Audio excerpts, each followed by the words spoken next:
Bonjour à tous. À la suite de la vidéo du SRAM level 85, étant donné que je joue maintenant quasiment que au level 115, je me suis dit bah écoutez, pourquoi pas faire une vidéo sur le SRAM level 115. Tout comme le level 85, j'estime que en PvP 1v1, si on veut tryhard, le plus opti pour moi c'est de jouer réseau sur SRAM dans la méta actuelle. Surtout vu les classes qu'il y a en face, coucou l'Hypermage, coucou Loza, qui sont un peu broken, mais ça c'est une autre histoire. Donc, j'ai fait en sorte de concocter le stuff le plus optimisé, selon moi, pour jouer réseau.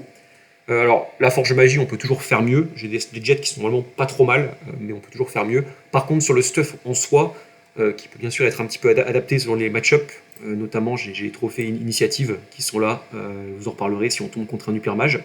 Mais voilà, j'arrive avec ce stuff qui pour moi semble être le plus efficace.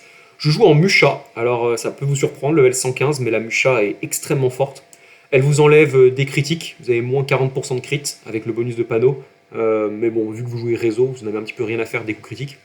Donc, coiffe Musha qui va être en over vita. Ça s'est fait pas trop mal si vous négligez la sagesse. Alors, la sagesse, dans l'idéal, il faudrait la laisser, notamment pour le retrait PM. Elle les esquive. Mais là, je voulais un budget en vita, donc je l'ai négligé. Les res neutres, vous pouvez aussi les laisser. Bon, ça n'a pas trop d'utilité, mis à part quelqu'un qui joue un Amrotiline ou une punition du Sacrieur. Mais normalement, ça ne devrait pas trop arriver. Donc voilà, surtout les dommages, les résistances terre, le tacle si possible, et bien sûr la vita. Le voile de Musha que j'ai acheté en ExoPA. Voilà, bon, rien de spécial. La fuite, c'est sympa à voir. Et bien sûr, le bouclier. Pareil, j'ai négligé un peu de sagesse et de res neutre pour avoir les res au max, les 2 PO et le maximum de vita. Donc là, 217. Ensuite, on va jouer en amulette de Moon. Bon, celle-là, elle est magnifique, hein. Je l'ai achetée il y a quelques mois, mais je la joue également sur mon Sacrieur. Elle est très belle. Voilà, elle est perf. Très bonne amulette. Bon là, les deux crits ne sont pas rentabilisés, mais c'est pas grave. Ça reste l'amulette qui a le plus de dégâts fixes, avec de bonnes stats, un peu de raise et un peu de fuite. Le Gelano Vita PO pour le 6ème PO. Le gant Durablanc ancien jet. Alors désolé de jouer des anciens jets. Je crois qu'il y a que oui, il y a que cet item là qu'un ancien jet. Bon, en fait, il est tellement broken cet item et il convient à littéralement tous les builds. Vous avez une invoque de plus, vous avez le PO, vous avez 6 dommages dans 2 voies, vous avez de la fuite, vous avez du soin pour certaines voies, vous avez 42 stats, 150 de vita, l'exo PM, voilà, il est magnifique. Ça va être l'un des plus beaux du jeu en exo PM. Je pense pas le plus beau, mais l'un des deux ou trois plus beaux du jeu, donc il est très joli. La ceinture abdominale, j'ai négligé les crits parce que, bah, encore une fois, on s'en moque. Le tac, c'est dommage, mais c'est vrai que c'est compliqué à garder. Pareil pour les récrits, j'aurais bien aimé les garder, mais là, en l'occurrence, quand j'ai un peu FM, c'est pas resté. La prospe, on s'en moque. J'ai fait en sorte de garder les réfixes R. Vous verrez que vous avez un petit trou en résistance, donc les réfixes R sont bienvenus. Les res R réseau au max, les dommages feu au max, les dommages neutres, bah, c'était ce qui restait, mais on s'en moque. La sagesse, j'en ai quand même 13, et surtout, voilà, la vita. L'invoque était même pas nécessaire, mais bon, elle est restée, et 285 de vita. Les fourbabottes, je pense que c'est ce qui pourrait s'améliorer le plus facilement. J'ai un 266, c'est pas trop mal, mais des fois il y a des 280-90 en quasi perf qui restent HDV, surtout en négligeant les crits. Donc je pense que c'est faisable. Voilà, donc ça peut être amélioré. Et enfin, l'appel du large, parce que c'est simplement le cas qui donne le plus de stats et de dommages fixe feu. Même si là, il y a le moins 60 d'agi. En plus, j'ai pas laissé la fuite, ce qui me fait perdre pas mal de fuite et de tacle, mais bon, on fait avec. Le cas que vous allez jamais taper avec, ou quasiment jamais, par contre, les stats sont god tier. Avec ça, on joue en muldo corail et doré. Après calcul, le 62 stats plus les 32 feu, c'est très proche quand vous jouez réseau du juste le muldo corail qui donne 42 feu, mais c'est légèrement mieux. Donc je joue le muldo corail et doré. On joue double trophée, dommage feu, on joue remueur, on joue bien sûr Dolmanax pourpre et on est en colis 1v1, donc de coco obligatoire. Tout ça, ça vous donne 2900 HP. Vous êtes en 12-6-6, ce qui est parfait sur SRAM. 4 invoques, honnêtement, il n'y a besoin que de 2 sur SRAM, je pense. 4 c'est pas nécessaire, mais bon, on prend. Vous avez 750 de stats avec la puissance, 20 de tacle, 29 de fuite, ce qui est ok. Les esquives sont moyennes, voire mauvaises. Le retrait est mauvais, mais tant pis. L'initiative est pas ouf. Les res sont ok, à part bien sûr les res R, comme je vous l'ai dit, vous avez que 11 fixes R, mais vous avez quand même 33 O. Il y a beaucoup de classes qui jouent haut dans la méta, donc c'est très bien. Vous avez quand même des res honorables en feu et en terre. Mais surtout, vous avez 115 dommages feu, et également autour de 30-35 dommages dans les autres voies. Le 115 dommage feu est absolument énorme, surtout pour les réseaux. Étant donné que, bien sûr, ça booste vos pièges et ça booste le chakra. Ce qui fait des dégâts assez énormes. Donc je vais vous montrer ça on va aller un petit peu au putsch, vous montrer vite fait les dégâts, vous donner un ordre d'idée, et puis après je vous ferai des combats de Coliseum qui seront cette fois commentés. Pour voir un petit peu comment je vais essayer de commenter ce que je fais, pour voir comment je réfléchis, si ça peut intéresser des gens, surtout le gameplay qu'on va commenter. Et j'espère qu'on tombera sur les match-ups difficiles, parce que certains sont assez compliqués à gérer. Alors, on est parti. Donc, les dégâts, comme vous voyez, j'ai moins 40% de crit. Donc, bien sûr, on ne peut pas crit. Néanmoins, à la sournoiserie ex-coup sournois, on met quand même du 300 sur un putsch. Bien sûr, contre un mur, ça mettra du 350, voilà. La fourberie passe à presque 300, non boosté. Si j'en fais deux, forcément, ça va voler de l'intelligence. Donc après, la sournoiserie passe à, oui, 320, 330. Et la fourberie passe aux alentours de 300, voilà. Bon, ça, c'est vraiment des spells que vous allez mettre pour la fourberie pour vous régène en zone et le coup sournois pour mettre un peu de dégâts à distance ou alors pousser le mec dans le réseau. Ce qui compte surtout, c'est les pièges. Les pièges, comme vous allez le voir, les pièges mettent environ du 250 par piège à peu près, ce qui est énorme. Et ça, c'est sans chakra. C'est-à-dire que avec le chakra, là, on passe sur c'est un autre délire. Hop, attendez, on a le chakra et on va le peur dedans. Il y a juste 3 pièges, mais pour que vous voyez, le chakra fait du 200 par ligne, 208 précisément sur un putsch. Ce qui fait que ben, voilà, le putsch prend vite de très très très très gros dégâts. Je vais vous montrer un T2 un réseau T2 pour vous montrer à quel point on peut faire des dégâts absolument débiles avec ce stuff, et c'est pour ça que ce stuff est très fort. Considérez que sur un mec qui n'a pas de résistance feu, un sournois ou un dérive avec chakra, c'est 450 dégâts, en gros, par piège. Ce qui est assez ridicule en soi. Donc, voyons voir. Hop, donc, un réseau. Moi, vous savez, mes réseaux, je fais toujours la même manière. Hop, c'est les réseaux les plus compacts qu'on puisse faire en réseau feu. Voilà. Ça, c'est un T1. J'ai besoin de 5 PA pour le mettre dedans, donc il m'en reste 7. Donc j'ai forcément à mettre des pièges feu, parce que c'est le plus opti. Hop. On va faire ça. Et on va le peur dedans. Et on voit combien il prend. Sachant que si c'était plus près, j'aurais pu mettre aussi un répu et le pousser dedans avec le répu pour faire une ligne de plus. 2800 T2. Voilà, donc c'est plutôt pas trop mal. Ça fait des très très bons dégâts. Autant vous dire qu'un réseau très bien préparé, au T3, vous tuez à peu près n'importe qui en 3 tours. Il faut à peu près temporiser 3 tours, bien sûr. En Coliseum, vous pouvez des fois jamais allouer tous vos PA à poser des pièges, il faut vous inviter, il faut mettre un doux, il faut temporiser. Mais voilà, en 3-4 tours, vous avez le potentiel de tuer à peu près n'importe qui. Bon, bien sûr, peut-être pas un mec level 135 qui a 40% feu, il vous fera peut-être un tour de plus, typiquement. Mais voilà, donc le stuff fait très très très très mal, et c'est l'objectif. Eh ben écoutez, on va se retrouver en colis, je vais essayer d'en filmer 2-3, en espérant que je vais pas tag que des Osa et que des Hypermages, parce que ben, c'est des match-ups qui sont compliqués. Hypermage, c'est jouable, ça dépend du niveau de l'Hypermage, ça dépend de l'élément qui joue. S'il joue feu avec des moins 4 PA, avec moins 4 de raid PA à tous les tours, c'est assez embêtant. Mais un Hypermage en haut, on a potentiellement nos chances.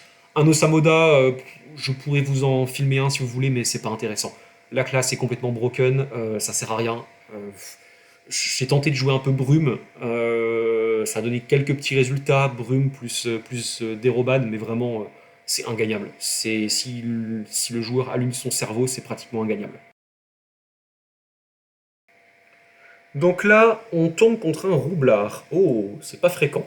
Roublard, normalement, on a le dessus sur le match-up. Roublard, on peut clairement l'embêter avec ses bombes, on va lui mettre des répus de partout. Roublard, c'est pas un match-up qui me fait trop peur. Franchement, Roublard 138 avec 40% feu. Oh, il a que des res feu. Bon, vous allez voir que normalement, même ça, on devrait pouvoir le gérer. Même si j'ai un peu peur de ses dégâts. Il a quand même 25 levels de plus. On va voir, on va voir. Le but, c'est de le gêner le plus possible avec ses bombes et de le mettre dans le réseau, bien évidemment. Je pense que c'est un roublard terre, hein, probablement, pour mettre des grosses explosions. Hop. Ruse, mousquet. Non, c'était peut-être un roublard haut. Intéressant. Alors, hop, hop.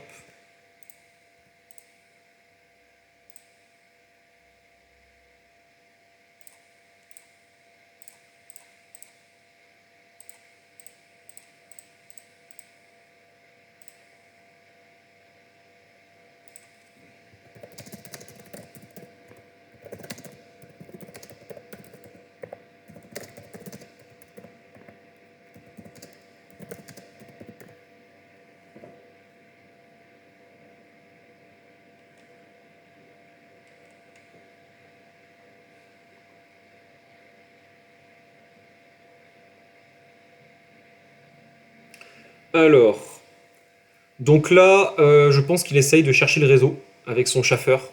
Il a vu que je posais des pièges, mais il sait pas trop où c'est. Ok, alors ça m'arrange pas des masses. Bon, on va faire ça. Ça m'arrange pas des masses.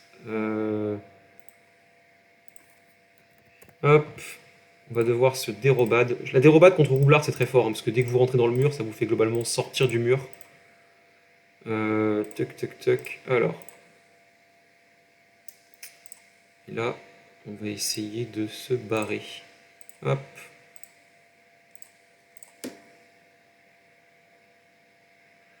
Hop, ouais, son chasseur m'a bien embêté là. Le placement m'a bien embêté. Bon, ok, le répu peut embêter sa bombe s'il veut l'avancer vers moi. On va essayer de jouer ça de manière efficace. Là, j'ai juste dans une case, je peux mettre le dernier piège. Ah, ça c'était pas prévu par contre. Ok, et ça c'est. Par contre, ouais, ça pour le coup c'est très bien. La dérobade est super forte pour ça. Ça évite de m'attirer dans la ligne, il met juste des petits dégâts et ça me booste en PM. Bon. Là, en l'occurrence, on est dans le cas que j'ai expliqué tout à l'heure au putsch. Il va falloir faire un peu plus de pièges parce que bah, malheureusement, il a beaucoup de résistance. Voilà. Euh, alors. Alors. On va faire comme ça. On va faire comme ça. On va faire comme ça. On va. On va lui mettre un petit double. Là, le but, c'est de revenir tranquillement du bon côté. Parce que sinon, ça peut vite être embêtant.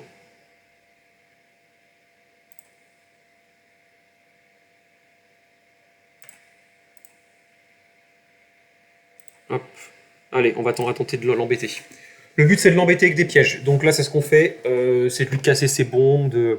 Mais le fait d'avoir des robades 1 tour sur 2 contre Roublard, c'est tellement fort. Il faut vraiment abuser du sort des robades. Dès qu'il va vous mettre des dégâts de bombes ou des dégâts de mur, vous allez vous écarter, en fait, ce qui est très pratique. Alors attention, les dégâts d'explosion, c'est différent. Parce que les dégâts d'explosion, c'est considéré comme les dégâts des bombes. Ce qui fait que vous n'êtes pas éloigné de lui, du roublard. Vous êtes en théorie éloigné des bombes. Donc c'est un peu plus compliqué que ça. Ok, là on prend le mur. Ok. Là, on va vouloir passer invisible. Donc on le pousse. Zut. On le pousse. On remet un piège ici. On vient là. On remet un piège là. On remet un piège là. On se met invisible. Et on part de l'autre côté du plat de déplacement qu'on vient de faire. Ça, il ne s'en doute pas. Hop. Allez, on tente. On va voir s'il me trouve. Bon, s'il me pose une bombe par là, ce serait vraiment pas de chance. Mais du coup, je serai dans la ligne. Mais bon, faut tenter. Ouh là là, on a eu chaud. On a eu chaud, on a eu chaud, on a eu chaud. Ok. Oula, bon bah je vais être trouvé. Il va faire péter la bombe, je vais être trouvé. Quel dommage. Quel dommage. Et en plus, on perd un PM. Ça m'arrange pas. Des masses. Et là, il peut me trouver. Ça m'arrange pas des masses, tout ça. Par contre, s'il reste là, il va finir dans le réseau, hein. Bon bah c'est bon. GG. GG. GG. Hop. Hop.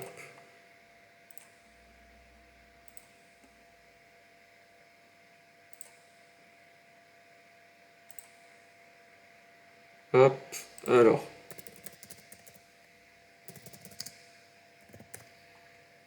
Hop.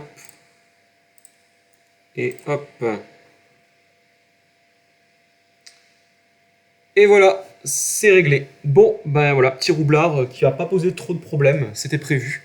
On l'a bien embêté avec nos sorts, donc voilà. Désolé, j'étais assez concentré, j'ai pas trop parlé pendant le combat, mais roublard c'est une classe qui demande quand même de bien se placer, de bien faire ses tours et de bien mettre ses pièges. Et ben on se retrouve pour le combat suivant. Alors, cette fois on joue contre un Yop. Bon, alors avec le Sacrieur, je pense que ce sont vos deux match-up les plus faciles. Alors peut-être que Pondawa, pas forcément. Après, il y a des match-ups que je joue très peu, donc je sais pas trop, honnêtement. Il n'y en a quasiment pas en Coliseum. Mais vraiment, Sacri et Yop, c'est auto-win. Vous n'avez rien à faire. C'est hyper facile de gagner. Même là, 132, 16%, ça se gagne tout seul. Bon, bien sûr, si vous faites des bêtises, vous allez perdre. Mais normalement, il n'y a aucun souci. Alors, que fait-il? Ah, il joue haut. Bon, on a 33% haut, ça tombe bien. C'est plutôt pratique. On va mettre le réseau par là. Hop, hop, hop, hop, hop. Et on va mettre un piège répu, ouais, ça peut être pas mal ça. Ça me parle bien ça. Hop, on va finir ici. Allez, on tente. On tente, on va voir ce qu'il fait. Puissance, friction. Ok. Friction, ça va m'attirer moi si je le tape. Non, pardon, friction, j'ai un dit friction. Friction, friction, friction. Friction, si je le tape, ça l'attire. Donc friction, ça m'embête en fait. Friction, c'est très embêtant. Je vais quand même vérifier. Friction. Non, ça m'attire moi, donc c'est pas très dérangeant, ça va. Ok, ok, donc on va faire ça. On va faire ça. Toc, toc, toc. Bon, du coup, le répu peut vite être gênant, mais c'est pas grave. On va l'embêter avec un petit double. Et on va se dérobade. Hop, allons-y. Bon, là, le but, c'est de le forcer à bon, hein, clairement. Bon, ça va. On n'a pas pris trop de dégâts. Et on est soigné par le Dokoko. Et en plus, ça nous repousse. Là, il va prendre le répu. Ah non, il veut déferlement. Eh ben écoutez, je crois que c'est un combat qui est déjà gagné. C'est gagné. Voilà. 1, 2, 3, 4, 5, 6. C'est gagné. Ah, non, faut que je le... Ok. Eh ben, on va lui dire GG. Donc la peur pousse jusque là, ce qui fait qu'il faut bien un répu là, il faut un là, il faut un répu ici. On peut mettre ça là, comme ça. On fait ça, et normalement là, on le tue. Hop. Ah! On n'a pas eu de chance. Bon, c'est pas grave. Il manquait un petit peu de dégâts. Bon, bah vous voyez là, j'ai fait des bêtises. Il manquait un tout petit peu de dégâts. Alors, il est encore sous chakra, mais il va proc l'argenté. Donc du coup, ce qu'on va faire, c'est qu'on va se barrer. Il nous a mis invulnérable, mais on peut quand même se barrer avec le double. Hop, on aura des PM au prochain tour. Ok, on lui a fait proc argenté. Bon, il va se vita.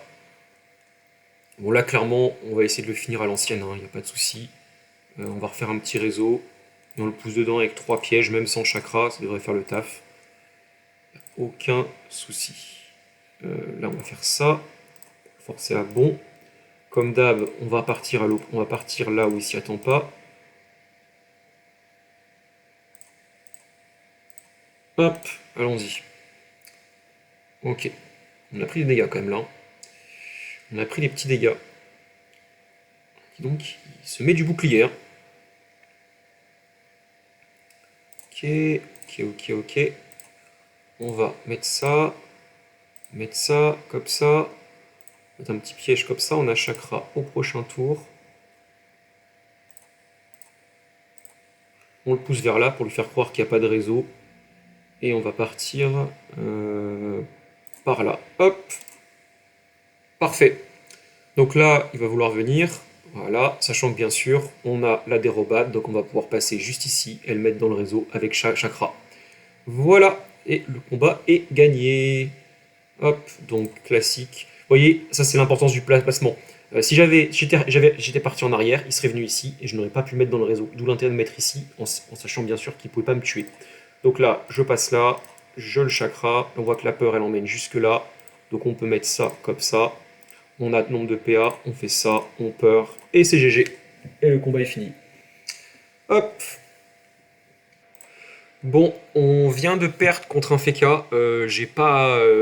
Ça me dérange pas du tout de mettre les défaites sur YouTube, mais là le combat était pas intéressant. Il a spam ses langueurs qui me mettent moins 200 d'intel. Il a cyclé ses boucliers, donc en fait j'ai eu aucun moyen de le tuer. En plus, je prenais du red PM pour voir dans le chat. J'ai pas arrêté de prendre du red PM tout le combat. Donc j'ai perdu, mais le combat était pas intéressant. Si j'ai une défaite qui est vraiment intéressante, je la mettrai, il n'y a pas de souci. Mais là, pour le coup, c'était vraiment un combat, c'était pas très intéressant. Voilà, Feka 143. Ouginac, c'est un match très intéressant. Donc là, je pense qu'en revanche, même si je perds, je pense que je mettrai quand même le combat. Alors, la question c'est, on va tenter de le brain sur le placement. Les gens, quand ils voient cette map, ils ont tendance à penser que la case la plus lointaine, c'est celle qui est reculée, ici. C'est un peu la psychologie. Donc, ils risquent de se mettre là. Donc, dans le doute, je vais mettre ici. En misant sur le fait que là, il va se dire « Ah, c'est un peu loin ici, je vais me mettre là ». En général, c'est une technique qui marche bien. Cette map, mettez-vous toujours ici ou ici, et il sera à votre opposé. Hop, on va tenter. Bon, ça n'a pas marché. C'est pas grave, c'est pas grave. En général, ça marche. Voilà, bon, comme quoi, vous voyez, je peux me tromper. Bon, donc là, il va pouvoir nous pro T1. C'est pas l'idéal, mais bon, on n'a pas le choix. Voyons voir. Ok, ok, il nous proie. Bon, clairement vouloir nous flaire, hein. On va. Ok, il nous retire un PM, ça c'est pas très grave, il va nous taper avec le roquet. C'est pas très grave non plus. On sait clairement que là, il va vouloir nous trouver. Bon, je pense qu'il s'est joué, hein. Je pense qu'il va nous trouver. Je vais t'arracher. D'accord, Kevin. Hop. D'accord, Kevin. Hop. Alors, voyons voir. Arracher et un, bien sûr, hein. Ça c'est normal. Tac, tac, tac.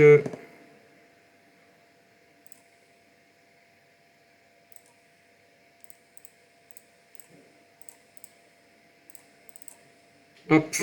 Donc là, il va flair. Normalement, s'il s'est joué, il flair. Bon, il s'est pas joué. Il sait pas qu'on peut flair sous un vie. Ok, c'est pas grave. C'est pas grave du tout. Tac, tac, tac. Bon, là, il se peut qu'il pète mon réseau. Et c'est le cas, c'est pas très grave, hein. Il joue haut. Ok. Ah, il s'est pris des dégâts, il s'est transformé. Ouais, en fait, il a mon cac. Mais ça, il le sait pas. En fait, il le sait pas. Forcément, s'il se transforme, c'est qu'il a mon cac. Parce qu'il a pris des dégâts sur l'aboiement. Mais bon, ça, il a pas le niveau pour comprendre. Ok, très bien. Donc là, maintenant, on fait ça. On fait ça. On fait ça. On va se dérobade pour prendre moins de dégâts. On va... euh, Non, qu'est-ce qu'on va faire? On va mettre un double, tiens, c'est une bonne idée ça. Et on va partir pas trop loin. Sachant qu'on est dérobade, il faut pas trop qu'on fasse de bêtises. Je peux peut-être le tuer prochain tour si je joue pas trop mal. Tuc, tuc, tuc. Là, le roquet va me taper. On va faire ça, on va se mettre ici, on sera bien. Et là, on va mettre le roquet là. Ok. Bon. Donc là, il se met là. Écoutez, en vrai, 1, 2, 3, 4, 5, 6, il est mort, hein. S'il reste là, il est mort, hein. Ah non, il me tacle, j'ai plus la dérobade. Exact, pas bête. Après, je peux le peur là.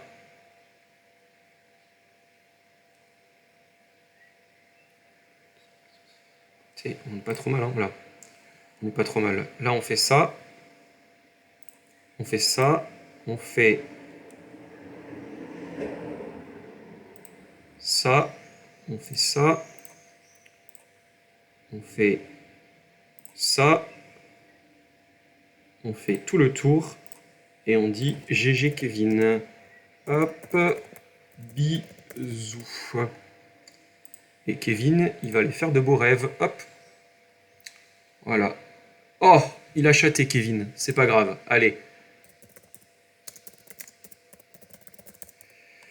Hop, c'est pas grave. On va s'occuper de lui prochain tour. Alors.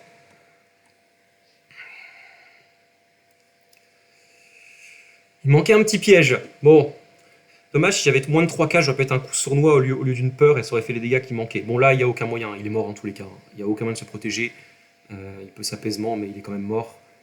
Hop. Voilà, voilà, voilà. Alors. On va s'invie. On va s'invie comme ça. Ça, on va faire ça. On va s'invie. On va poser un piège juste là. Poser un piège juste là. On va poser un piège juste là. Hop. Bon, là je prépare au cas où il veut flair. S'il flaire, le Répu le repousse et moi je serai attiré. Et vu qu'il est très mauvais au jeu, ça va le faire bégayer. Il se peut aussi qu'il déclenche ce piège là. Ok, alors ouais, bon, ouais, alors. Kevin, il est pas très réactif, Kevin, hein. C'est pas le plus intelligent, le Kevin, hein. Donc là, ça part là-bas. On va se dérobade. On va venir tapoter le Kevin. On va venir le gratter pour lui mettre la pression. Hop. Hop. Hop.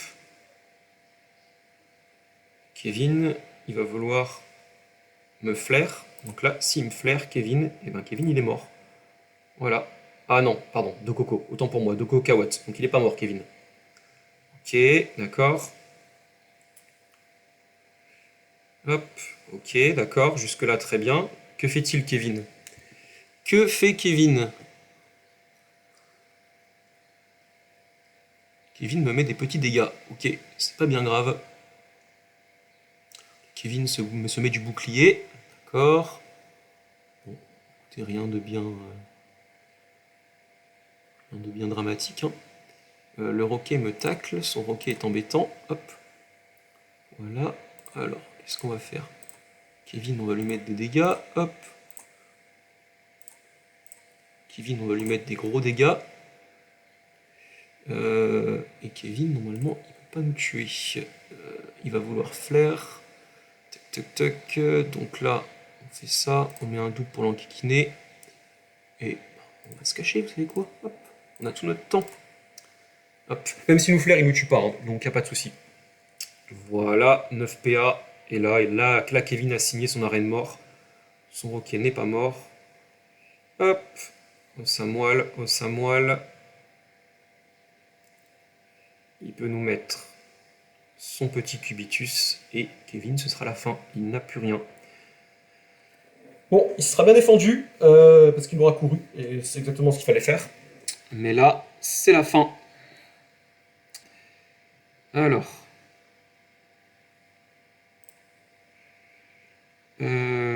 Comment le tuons-nous?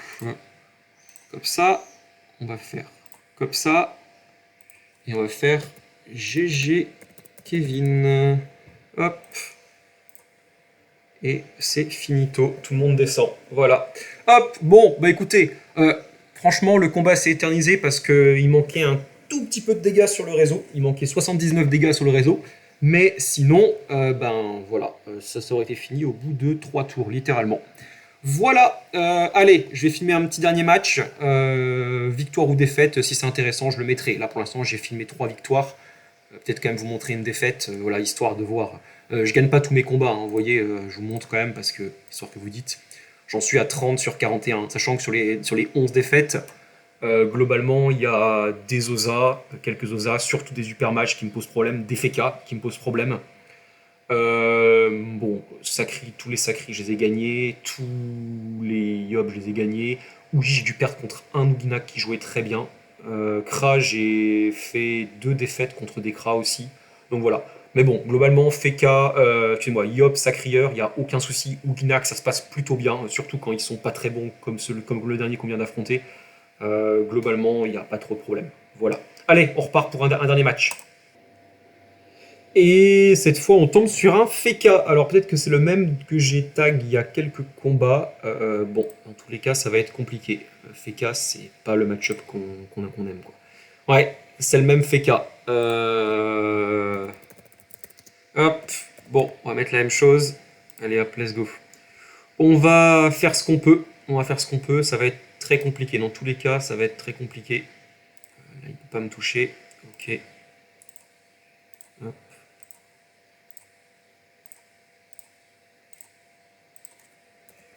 Hop, et on va rester par là. Bon, maintenant je sais qu'il joue feu, je dois absolument pas prendre ses longueurs. Sinon je prends moins 200 d'intel pendant 3 tours, ce qui autant vous dire, ça me... Déjà qu'il réduit l'effet de dégâts avec son rempart.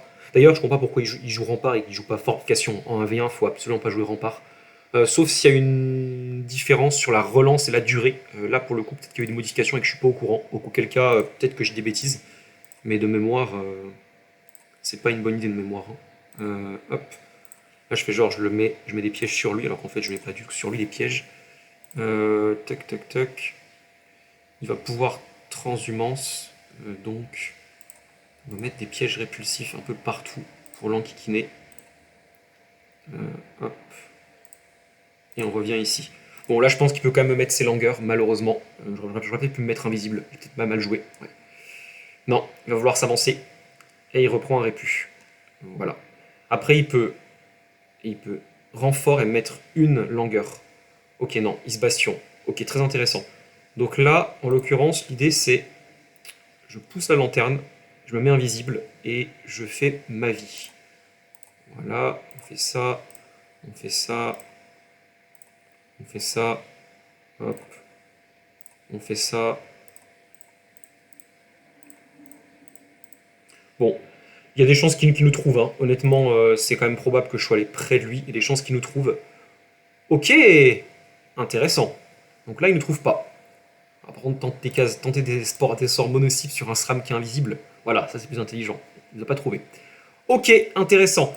Et là, ah, dommage, c'est le tour où il n'a pas son... Je viens là, je peux le faire venir ici. Ouais, non, malheureusement, je ne peux pas le mettre ce tour. C'est pas pratique, je ne peux pas le mettre ce tour. Bon. On va essayer de faire ce qu'on peut. Là, c'est un peu compliqué. C'est un peu compliqué.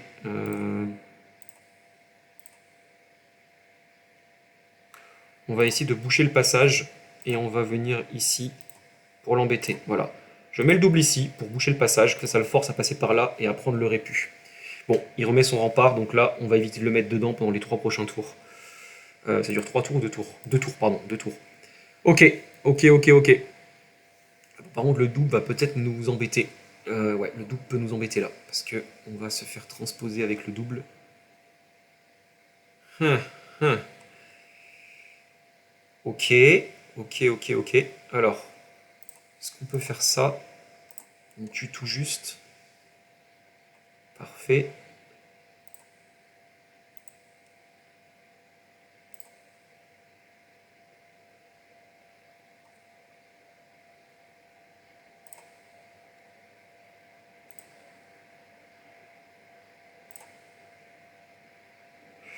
On va faire ça.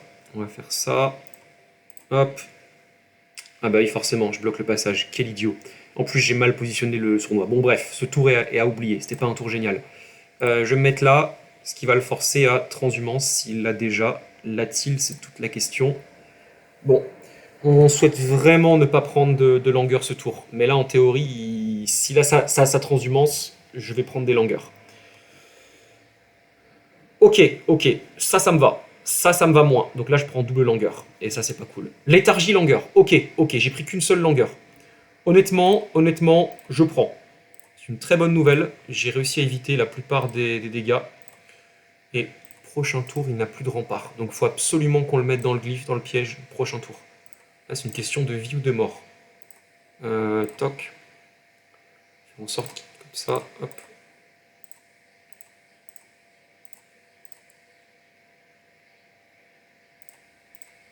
Hop. Voilà. Allez, on tente. Tout va se jouer là. Tout va dépendre de son placement. S'il fait une TP bizarre là-bas, ok, on n'est pas par là. Alors par contre, pas de glyphe, par pitié, pas de glyphe dans mon réseau, par pitié. Enfin, pas de lanterne dans mon réseau. Oh, punaise, alors ça, c'est la pire chose possible. Ça, c'est effectivement la pire chose possible. Bon, et ben tant pis, ma foi, et bouclier FK. Bon, mais écoutez, on va le renvoyer par là-bas. Hop. Voyons voir. On va commencer un autre réseau là-bas au bout quand même. Je pense que là, ce réseau, ce piège m'embête. Ce piège m'embête. Là,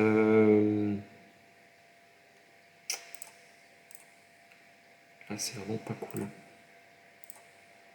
Il me reste un PM, super. Ok, parfait. Ok, eh ben écoutez, là, il va se re-rempart, donc c'est pas cool. Il va se re-rempart, rempart bouclier FK, je vais lui faire 0 dégâts. C'est... Ah, il veut venir me mettre des longueurs. Alors en vrai, s'il se rempart pas, ok, alors bon, oh, il m'a mis une longueur. Bon, alors là, c'est maintenant ou jamais. Là, il arrive là. Oh, il va manquer une case. Non, c'est bon, on peut le mettre dedans. Attendez, hop, comme ça. Oula, faut pas que je me loupe, hein. Comme ça, hop, hop.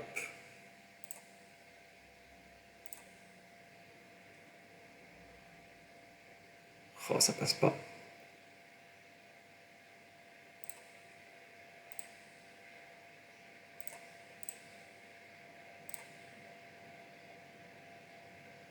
Oh, je me suis dérobade en plus. Ah, ça passe pas une case près. Dommage, il manque un PA. Une case ou un PA. J'avais 9 PA, fallait que je répuce sournois, plus peur, plus chakra, ça fait 9 PA, il m'en restait 8. Ah là là là, quel dommage, j'ai pas compté mes PA. Tant pis.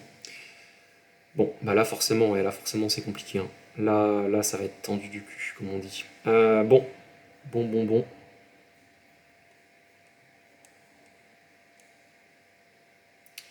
Ça va être compliqué. Ça va être très compliqué. Bon, bah écoutez, on va faire comme ça.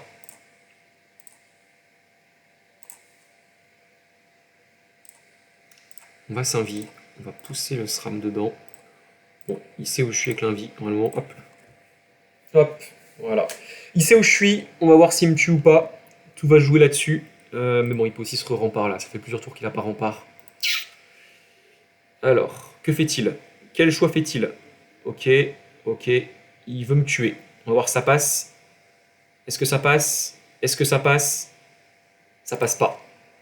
GG. GG. GG. Du coup. Hop. Donc là, on va pouvoir le tuer, tout simplement. On a déjà chakra, donc il n'y a pas de souci. Hop. Voilà, donc on a donc pris les bonnes décisions. Ça nous fait gagner le match. Voilà, il s'est bien battu, hein. Franchement, il a très bien joué. Il a fait ce qu'il pouvait. Par contre, je pense que me mettre des léthargies au lieu de me mettre des langueurs, c'était une erreur, hein. Il fallait absolument me mettre des léthargies. Là, il fallait mettre des langueurs, excusez-moi. Absolument, il faut absolument m'enlever des stats, hein. Voilà, bah écoutez, j'avais dit je mets c'est une victoire ou une défaite. Ça a fait être une défaite, finalement c'était une victoire. Bon, j'ai perdu contre lui il y a 10 minutes. Donc voilà, j'ai déjà perdu contre lui. Et là, ce coup-ci, ça s'est mieux passé. Après, pour ma défense, le premier coup, je savais pas qui jouait feu. Et donc j'étais resté en ligne de vue le tour 1. Et donc quand il m'a mis double... Quand il m'a mis...